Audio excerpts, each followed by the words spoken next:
This lecture is going to focus on educational approaches to preventing child sexual abuse.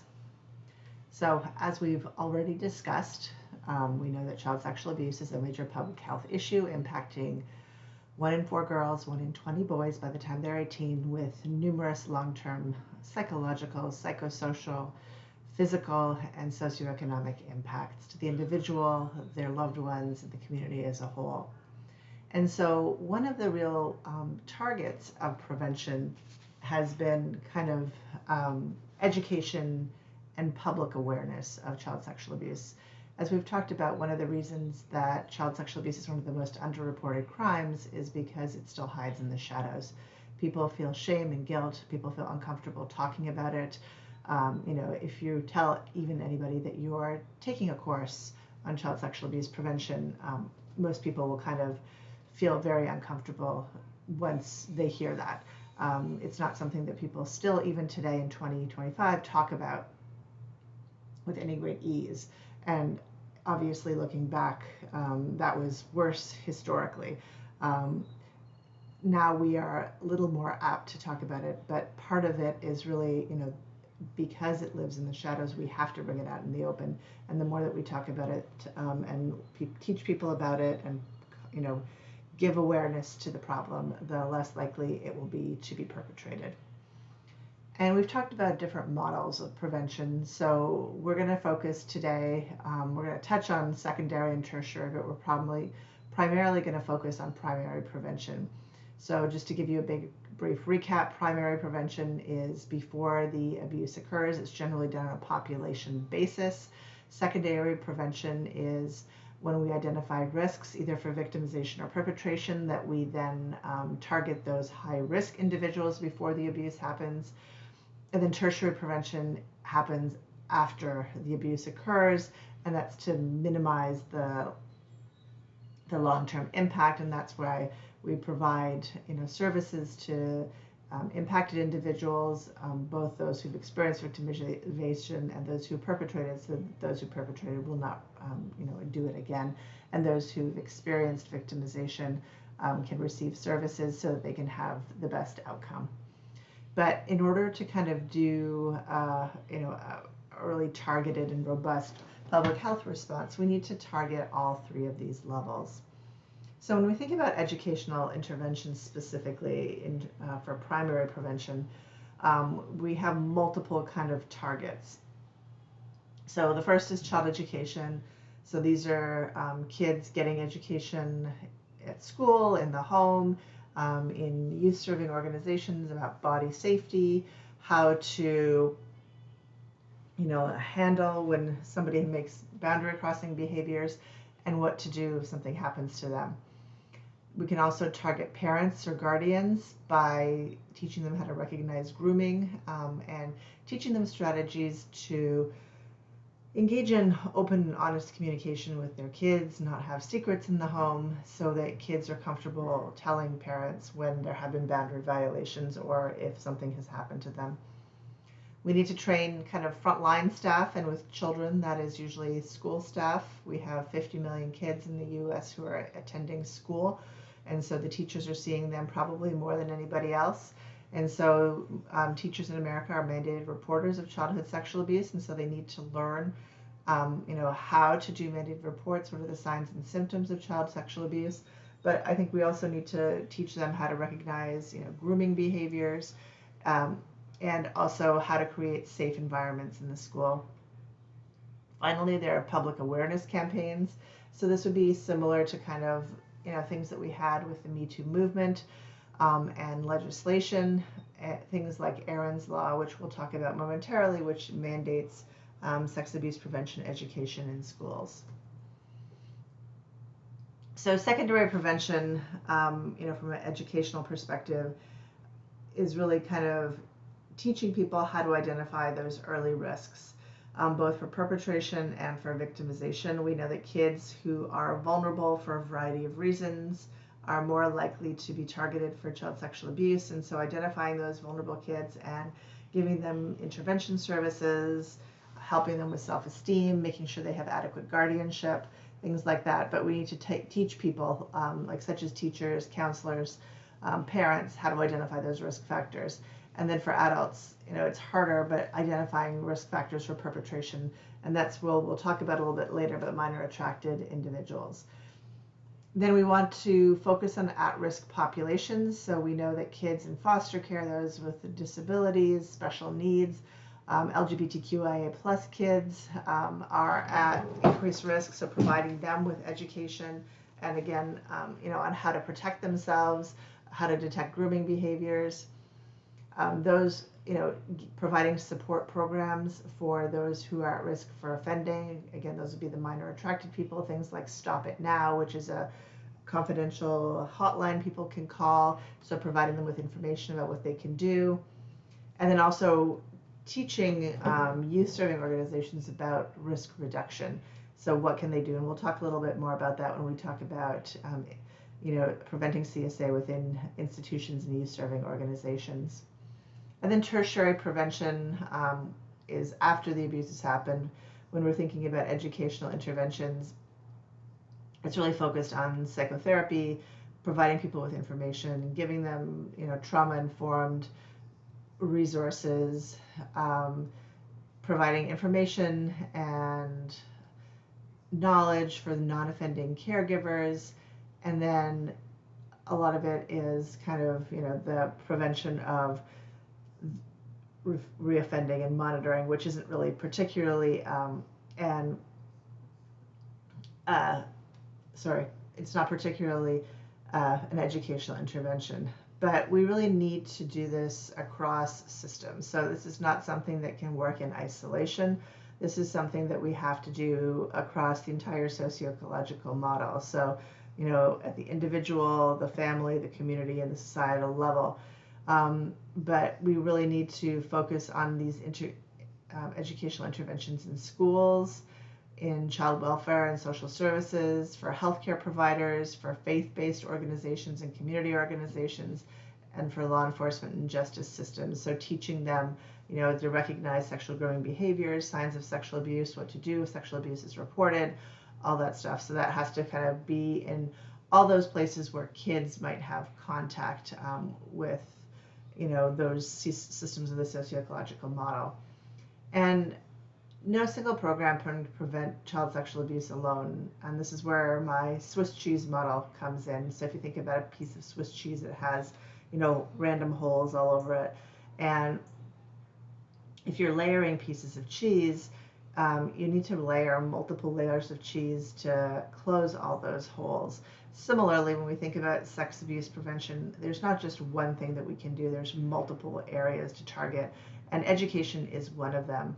And when we're thinking about the programs, they need to be developmentally appropriate, so you're not going to be, scaring kids, but also just so that they understand.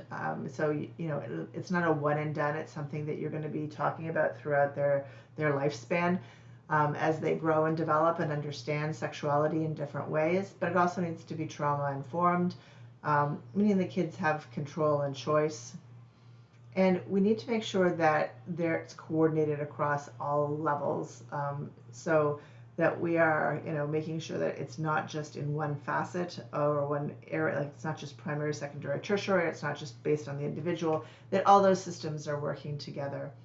And ultimately, and we'll talk about a little bit about the controversy surrounding this, but adults and institutions bear the ultimate responsibility for child safety and not the child. So one of the legislative options that we have for child sex abuse prevention is Aaron's Law. Aaron's Law was passed during the Obama administration. It's named after survivor Erin Marin. She is a survivor of multiple instances by multiple perpetrators of childhood sexual abuse. And she's now become an activist. She recognized that she did not know when she was a child who she could go to talk about this, and she didn't want any other child feeling similarly. So she really campaigned in Illinois to pass Aaron's Law, pardon me. And so it mandates child sex abuse prevention in public schools. So you'd be surprised that currently, not all states mandate sex abuse prevention education in schools, but it's really, important because if kids don't have that information, they don't know what to do, aren't as confident about their boundaries and how to handle that. And so the goal of this legislation is to educate children, teachers, and parents about personal boundary safety, safe touching, and how to report abuse. So as of right now, in 2025, 38 states have passed Aaron's Law. Um, it is currently, being voted on in Wisconsin, which would be the 39th state. Now, there is variability in the curriculum. Ideally, we would have, a standardized curriculum that would be implemented everywhere, but because, people view this differently in different states, each state develops its own curriculum, and there's kind of a lack of standardization. There's also a lack of differences in implementation. So some states require annual education, others, for others it's optional, and there are obviously, many districts that are under-resourced. So it's still something that is a work in progress, but it's definitely on the books, and something that I think you want to make sure that if you are thinking about, ways to help and to advocate, that you can work with Erin and help her and her organization pass Aaron's Law across all 50 states. So one of the articles that you read this week is about school-based CSA prevention programs. And that's really where we're thinking about targeting children, where we're going to access them, since most children attend school from K through 12, or at least, the majority of that time period. And so there was the kind of an analysis that was done across multiple studies, 24 studies, and they looked at these school-based interventions, and they ranged in, one and done sessions to 8 sessions over time. They used various different techniques such as role play, puppets, videos, storytelling, and discussions.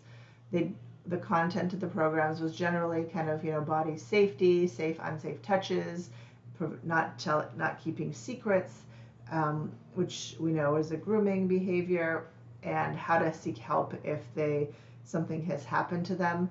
And so the studies that they evaluated, they found that after the interventions, that children's knowledge significantly increased. There was an improved protective behaviors. So those kids who received this type of programming had 5+ times were more likely to engage in protective behaviors to prevent childhood sexual abuse. These programs did not cause any significant increased anxiety or fear. I think that's a lot of adults kind of worry about that. And so this research found that that's not an issue. And there is some evidence of increased disclosures, but there weren't enough studies to really evaluate that thoroughly. But the ones that did found that it was almost 3.5 times more likely in kids that received education.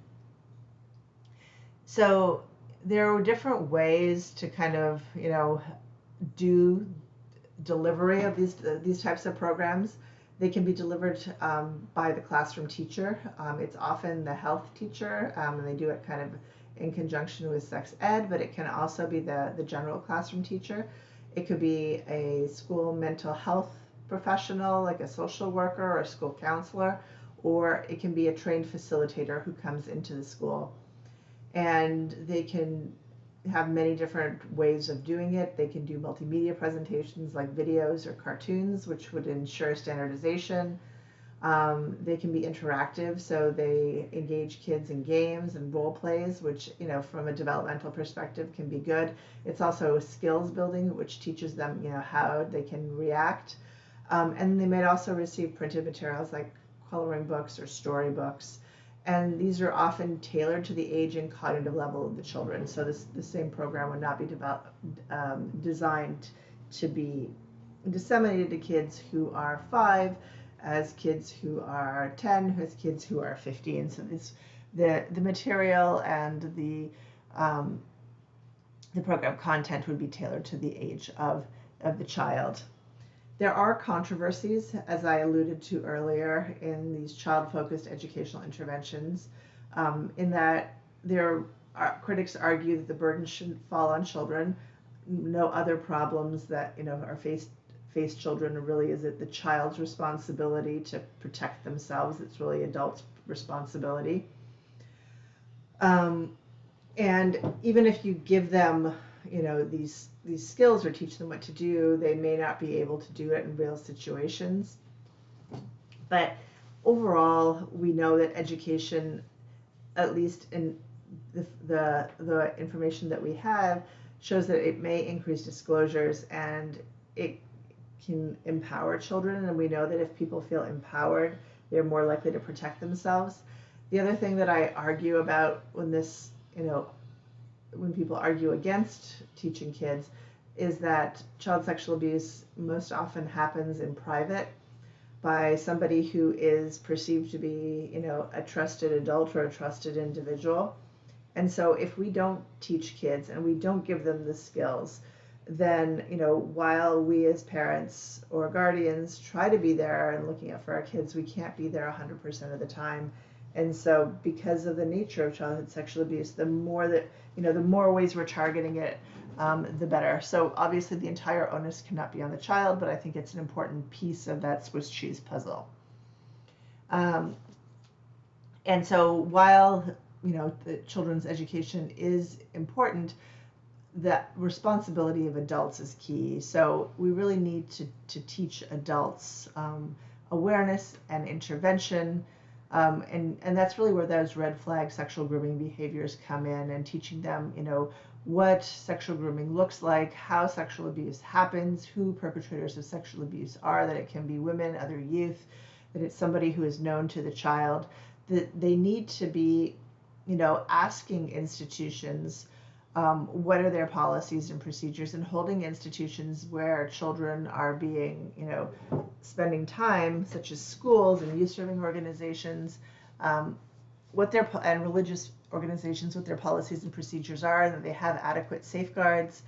And, we also want to move the needle so that we have this cultural shift, and that, we do recognize and report abuse more easily. I think previously, like, a lot of people were worried that if they reported something that, that person, they would rather err on the side of not reporting because they don't want to ruin somebody's life. But on the other hand, we have to think about the child's safety, and if there's no evidence that something nefarious happened, then, generally no charges will be pressed.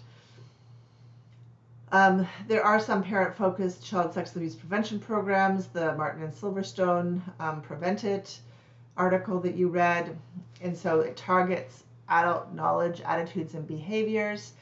And when they did an evaluation of this type of intervention, they found increased knowledge and protective behaviors by the adult, a greater likelihood to discuss child sexual abuse with their kids, and to report suspicious behavior. So these are all great outcomes.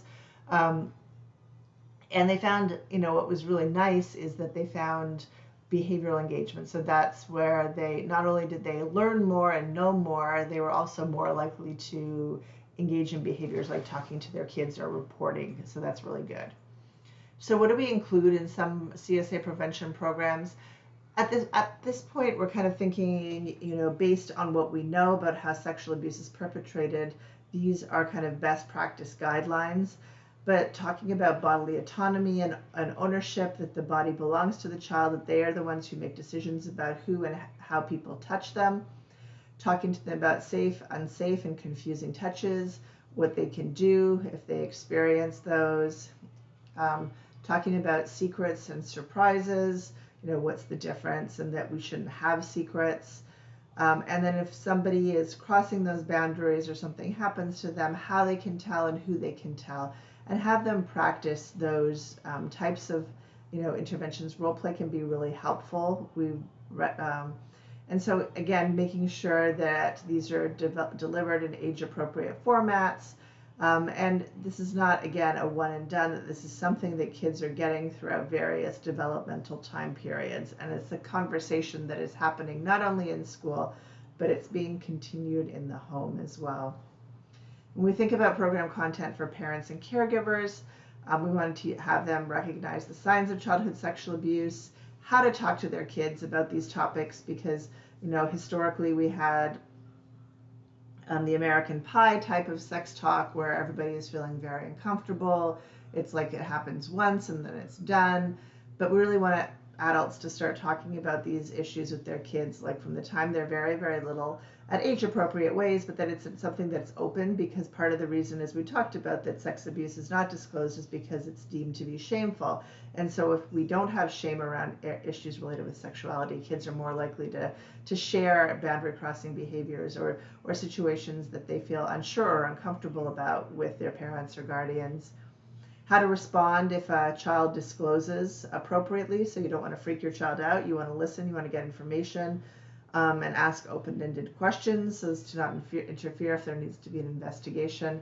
And how to create a safer home environment for your child. So making sure that you are looking at who is spending time with your child, what their contact is, etc. And it's often, paired with child-focused education. So it's not only, we get education for parents, but also education for kids at the same time. Program content for teachers and staff. Again, looking at indicators of abuse, although a lot of the physical indicators of childhood sexual abuse overlap with a lot of other different things. However, we do want to have teachers ask more about those because, especially if abuse is happening in the home, they might be the only people that the child is talking to. How to respond to a child and report a disclosure if the child makes a disclosure. Creating safe school environments. Well, you've read about the prevalence of sexual abuse within educational institutions and educator sexual misconduct. So we want to make sure that these environments are safe for our kids, and teaching, teachers what to do, how to report if they see a colleague acting inappropriately. Reviewing mandatory reporting laws, and so this is like an annual review they have to do, but making sure that they really understand, what are some of the warning signs, what that looks like, how to report.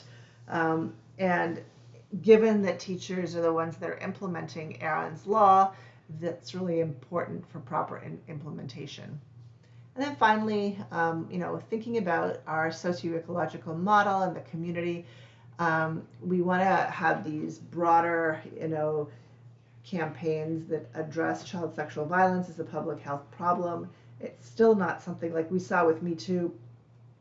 We were talking more about adult sexual abuse, but we haven't really had the same reckoning when it comes to childhood sexual abuse and discussing this topic.